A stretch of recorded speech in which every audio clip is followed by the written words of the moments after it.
Welcome to STEM Two-Star Cruiseology Cruise News Update. Welcome back to the channel. We appreciate everyone watching.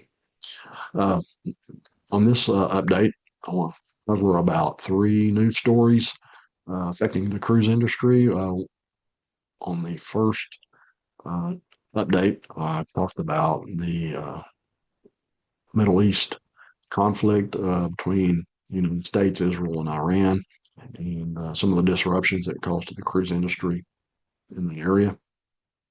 It's still ongoing.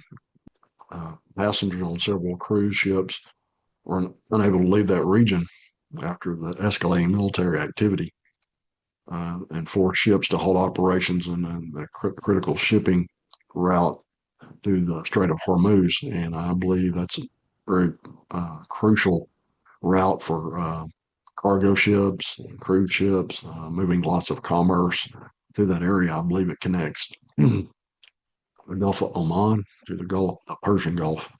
So it's really taken its toll in that area as far as travel goes, and it's also affected the air travel.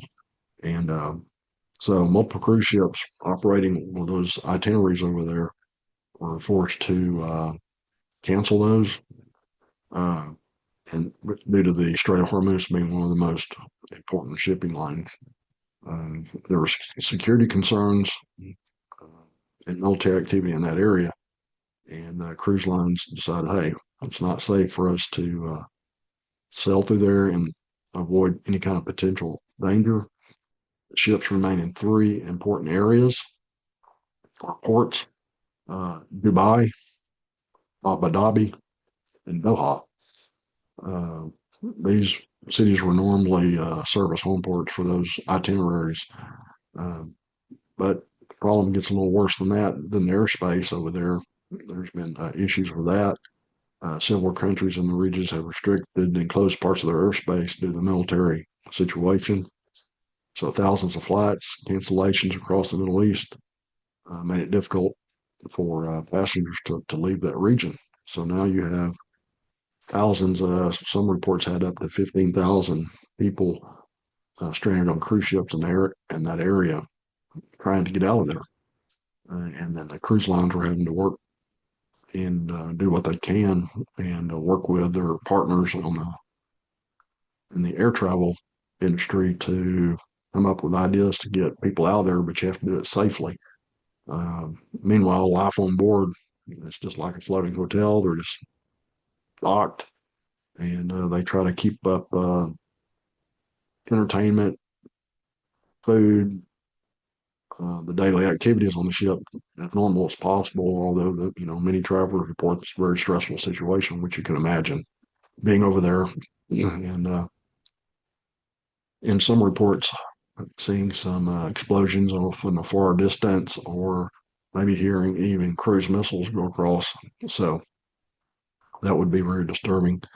But the cruise lines are working with government authorities and other uh, people in the area to try to take care of that and trying to see what they can do to coordinate. I've even heard possibly there may be some military escorts on some flights, maybe to get people out there. So I'm trying to find out more about how, on the logistical side of that is coming about, and see how many. I think they've gotten some passengers out, quite a few, and I think they're in a going through a methodical way of doing that. So, but for now, passengers on board these ships remain safe, according to cruise lines.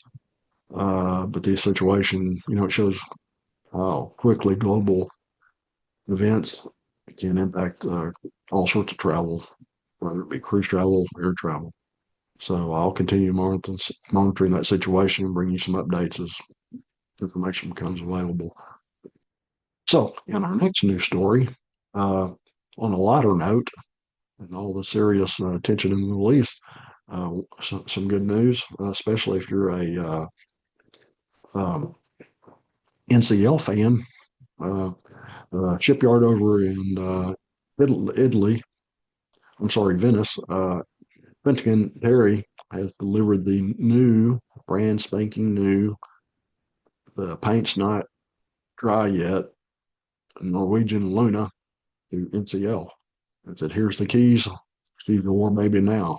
So they handed over. That was done in a ceremony over there. Uh, and some of the, as you can imagine, some of the Norwegian Cruise Line uh, top echelon people were there to receive and sign off on all the paperwork you have to do to be able to go through that and logistically and legally transfer that ship over to the cruise line.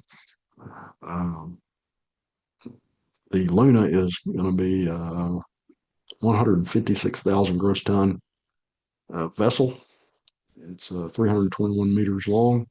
That's a little over 1,000, maybe close to 1,100 feet, maybe in that area. It's going to have 3,550 berths, um, making her about 10% larger than her sister, the Aqua.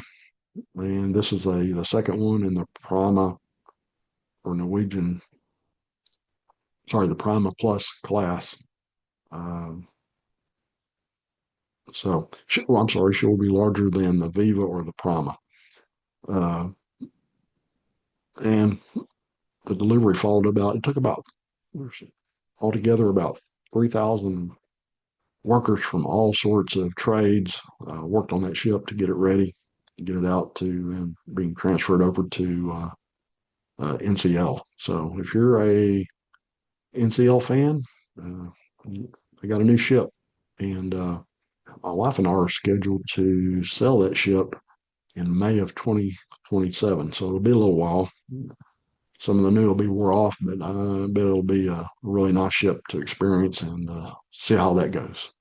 Our next story has to do with I think I alluded to it in the first news update. It has to do with the Disney Adventure that's has now gone over to Singapore, and over there they had a christening ceremony. It took place, and they had the Godfather, which is Robert Downey Jr., or godparent, however you want to put that, and he provided a blessing for the vessel, where he said, "Being the godparent of this majestic vessel is an honor." And he said, "I christen thee Disney Adventure. May God bless this ship and all who sail upon her." So that's a quote from Robert Downey Jr. whenever he was involved in the christening ceremony. I believe that was done remotely with him. Of course, it's their largest vessel. It has 7 different themed areas, Broadway style musical. Um, it has a first roller coaster at sea, and various things to entertain all the guests that'll be on that large ship. My understanding, the ship doesn't have any ports of call or itinerary of that involving ports. So it's, as many have said, a cruise to nowhere. So if you're into Disney and you'd like to go on a cruise to nowhere, that might be the cruise ship for you. I'm sure it's a very interesting ship to go and look around and tour and experience it because it's so large and has a lot of different things related to Disney. So, well, that's it for our quick update. Again, I want to thank you for taking time out of your busy schedule to watch our video. I hope that you would, if you would, hit the like button, help us out, and also subscribe. Come back and watch some more. We're new to this, but we're trying to expand a little bit and make the content better and do a better job. So, hey, it's a learning process. But again, thank you for taking your time. So, until next time, fair winds and following seas. We hope to see you back at Stem to Stern Cruiseology Cruise News Update. Thank you.